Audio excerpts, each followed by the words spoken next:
Se não bastasse tudo isso que eu te contei nessa matéria, que você acabou de apresentar no ar agora, a família também está com medo que mãe e filha, que perderam Durval dessa forma tão violenta, vítima de um homicídio, agora também estão sendo ameaçadas no condomínio. Por isso, precisaram ser retiradas de lá e irem para outro município distante do Rio, por medo de represálias. Para falar do assunto, a gente conversa com o advogado da família, o Dr. Luiz Carlos Aguiar. Dr. Luiz Carlos, acho que a questão do homicídio foi uma coisa brutal, a questão do racial também chama atenção, porque nós somos negros e agora a família vivendo essa questão, basicamente, de ameaças dentro do condomínio. Boa tarde. Sim. Boa tarde, Isabelle, boa tarde.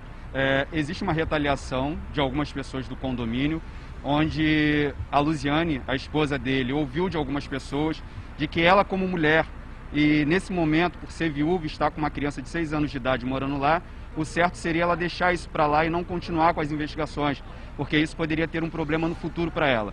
E de uma outra parte, ela ouviu de que não poderia ter a mídia no local, seria proibido da mídia ou qualquer outra pessoa fazer entrevista ali dentro, até para manchar a imagem, né, do condomínio. E visto isso, com todos esses problemas e percalços que ela tem hoje sofrido, ela preferiu sair do local com medo. Existe o medo da questão do suposto habeas corpus que vai ser impetrado, então ela tem medo da liberdade dele, ela tem medo do que pode acontecer para frente. Uma, porque ele é militar, ele teve toda a técnica do que aconteceu, daquilo do ocorrido, e hoje existe um medo grande por parte dela. Deixa eu chamar a Isabelle Benito, que está no estúdio, para participar desse bate-papo com a gente. Lembrando, Isabelle, que esse condomínio também moram muitos militares. O doutor Luiz está aqui e fala com você. Isabelle Benito. Doutor, apesar do medo dela de não poder falar, mas a gente pode falar. Eu não tenho filtro não, tá? Eu vou falar. Primeiro, quem mancha a imagem do condomínio é um militar que deveria ser preparado para ter uma arma na cintura e que, claro, ele não acordou e falou, vou matar meu vizinho. Mas quem mancha a imagem do condomínio, se é assim que eles quiseram dizer, é um militar que está na porta de casa e vê uma pessoa chegando e já começa a atirar. No mínimo, ele não era preparado para ter aquela arma, porque ele mata o inocente. Ponto. Então, quem mancha é o militar, não é a vítima da história. Olha como a gente tá maluco. Segundo ponto, houve sim um racismo claro e direto. Porque eu só vou falar a dinâmica aqui. Se vem um branco de verdade, podem falar o que quiser. Se vem um branco, pega uma chave de dentro de uma mochila andando calmamente.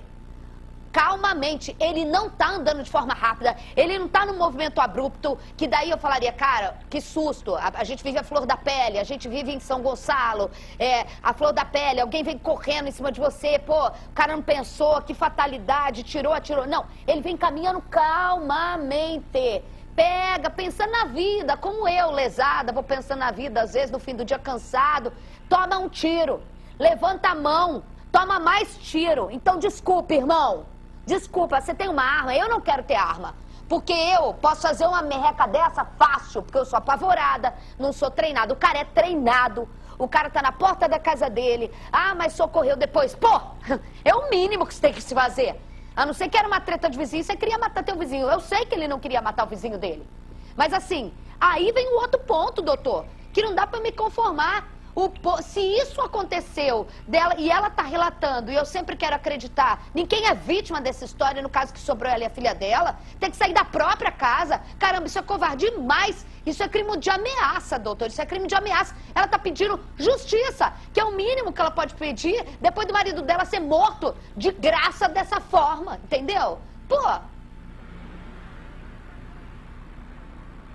Sim, Isabelle, correto. A gente pede por justiça. Amanhã estaremos na DH para prestar um novo depoimento, até porque o delegado titular, ele entendeu pela uma nova dinâmica, uma nova classificação jurídica sobre o caso, e isso é muito bom para a gente. Vamos arrolar algumas testemunhas, até para a gente tirar algumas dúvidas sobre o que está acontecendo, e realmente nós queremos justiça sobre esse caso. É mais um preto no Rio de Janeiro, em todo o Brasil, morrendo pela uma forma barbárie. Então isso não pode acontecer. Qual a importância desse depoimento da esposa dele agora também, lá na DH? O que mais ela pode trazer de elementos para que esse homem continue preso? Sim, os elementos de câmeras de dentro do local onde o fato ocorreu, até porque dentro do local ela não conseguiu acesso às câmeras porque alguém proibiu dela ter esse acesso, então tem como perceber. Como ela mora no primeiro andar e ela mora de frente para o pátio onde ocorreu toda a situação, e a filha dela de 6 anos viu toda a situação, ela queria ter acesso a essas câmeras que foi negado. Então, com o novo depoimento, agora com o indiciamento do Aurélio, a gente vai ter pelo menos acesso do que ocorreu realmente. Ele, em nenhum momento, ele prestou solidariedade, em nenhum momento ele prestou socorro, tá, Isabelle? Para deixar esse adendo aqui, quem prestou foram os moradores e ele entrou no final no carro de um dos moradores para acompanhar a minha cliente até o hospital.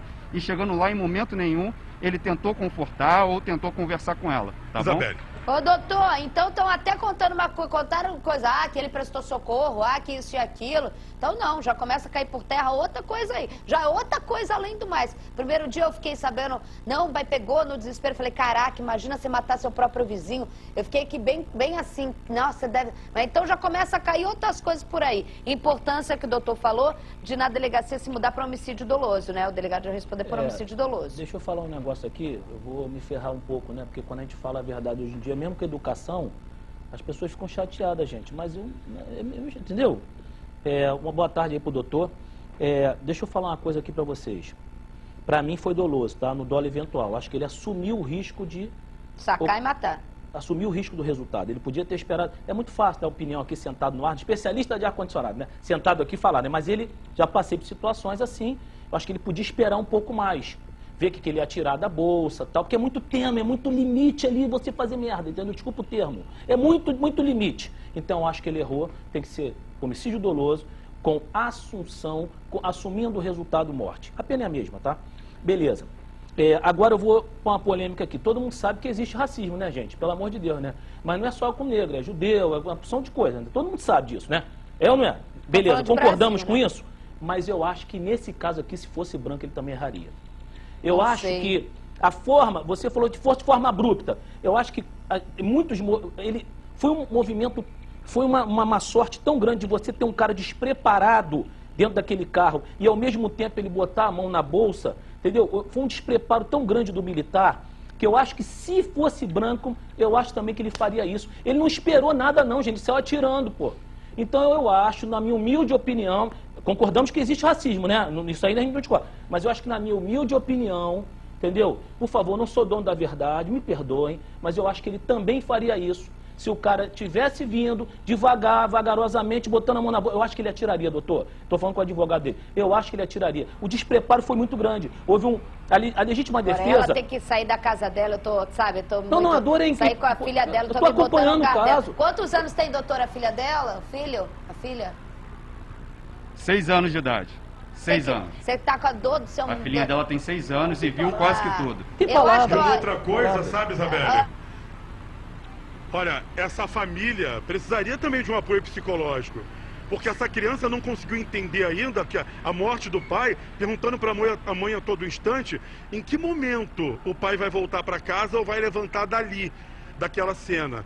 Essa criança que também viu o que aconteceu com o pai lá dentro do condomínio.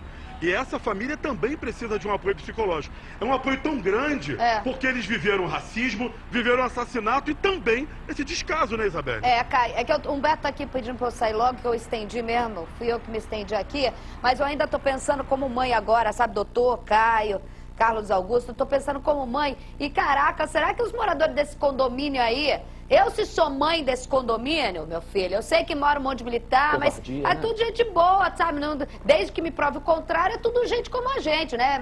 É trabalhador, é militar, é o advogado, isso aqui. Eu me juntaria com a mãe e falar, como é que uma mãe tem que sair da própria casa dela sem marido agora, viúva? Porque ela não pode pedir justiça pela morte do marido dela? Meu filho, mas olha que o grupo do WhatsApp do condomínio ia pegar e falou, não pode. Gente do condomínio, não pode, pelo amor de Deus. Ela tem que estar com medo ainda. Eu fico imaginando o que minha esposa falaria para minhas filhas se acontece comigo. É um absurdo. Doutor, obrigada, viu, doutor? Pela participação aqui. Obrigado, Isabelle. Boa tarde. Boa tarde. Estamos com o espaço aberto para essa mãe aí, o que ela precisar, pra gente tentar e botar um bom senso na cabeça desse povo. Ela não pode ficar, ela tem que sair da própria casa. Isso é, olha, vou te falar, isso é absurdo.